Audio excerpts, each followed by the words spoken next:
Today, we are going to talk about 5 different ways you can expand your fleet in a time where lending is very difficult. Before I get into that, click below, grab the 5 things you must do before starting a car rental business. There's lots of great information in there. That also includes the Car Share Growth Guide, which comes with a city-by-city breakdown of which car share platforms are strongest in your area. Definitely check it out. I hear a lot these days from people about how hard it is to expand their fleets, to scale. Lending conditions right now, especially for cars, are not great, especially for rental businesses and peer-to-peer rental businesses. Lending is almost shut down. So it's very difficult right now. I mean, if you can get 1 or 2 auto loans, great, but no one's gonna let you have more than 3, 4, 5. We've gotta be creative about how to get new cars into our fleets. So let's talk about some ways that we can do this. First of all, number 1, co-hosting. So some of you are into this already. This is becoming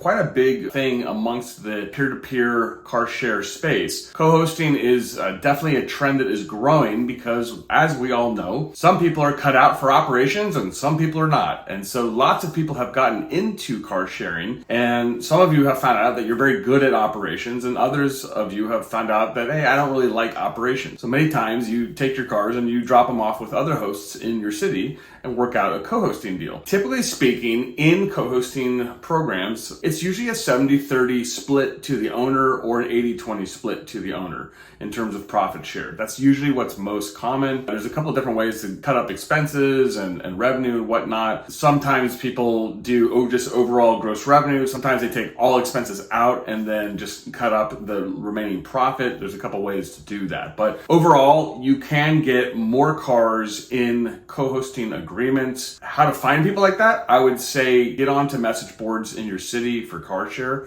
You can find people who will want to dump or drop off their cars to you. Number 2, I mean, this is the old-fashioned way, but you can buy cheap cars with cash. A lot of people out there who have 25, 30 cars, that's usually how they grow their fleets. They get $5,000, $6,000 cars initially, get about 4 or 5 of those, take all the cash from that and reinvest it into their fleet to get more expensive cars over time, whether they be around $12,000 or $15,000. That is another way to do it. That does compound over time. That's an easy way to start out if you have just a little cash laying around. Just be careful with cars that are under $10,000. They typically come with a variety of headaches and lots of repair and maintenance issues, obviously. So just be careful on those models. Inspect and do your due diligence on the car before purchasing a car that is under $10,000 if you decide to go that route. Number 3, Tenant. Car Putty. These are companies that are designed to help you grow your fleet in our industry. Tenant is more built around EVs. I've interacted with Tenant before. I would say that, and this is kind of the policy of Tenant and the policy of Car Putty, I would say that with Tenant, they're a little more dependent on your credit score. So if you have a good credit score, I would say they're more willing to give you a few cars, maybe like Tesla Model 3s. I would say with Car Putty, even if you do have a good credit score, that typically doesn't do much for them. They really want to see 2 years of operational experience of you running a successful business in the car share space. So with Car Putty, it's much more about your operational experience.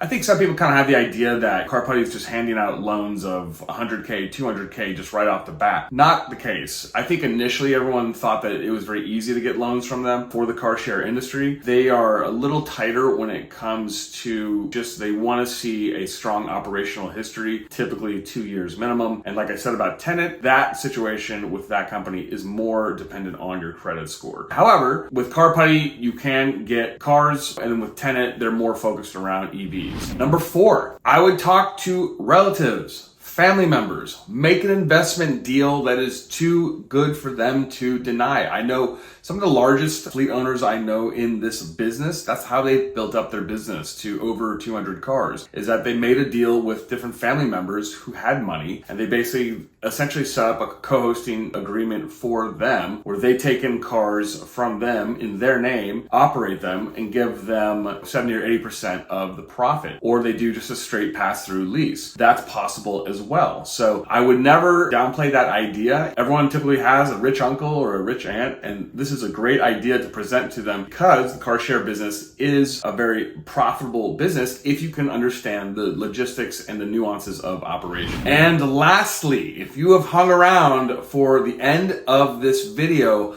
I'm going to give you the best prize jewel of information out there that I think is a really good one. There are things called lease swaps. So you can go to leaseend.com or you can go to swapalease.com. These are people trying to get rid of their leases on cars, and you can basically just pick up their lease and take it into your fleet. So that is, I would say, a very good option if you are looking to just pick up cars. A lot of people out there are trying to get rid of their leases that they can no longer afford. So definitely check it out, leaseend.com, and also swap a lease. Now you may say, well, the lease terms aren't going to allow me to do car sharing. Well, that may be the case, not always, but that may be the case. However, I'll tell you that most of these companies aren't even checking. So that's usually the situation. So all that to say, those are 5 different ways you can expand and grow your fleet. I would definitely pay attention to that last one. It is a great way to expand your fleet. Drop some comments. Would love to hear your thoughts. Before I go, click below, grab the 5 things you must do before starting a car rental business. I will catch you in the next episode. Thank you.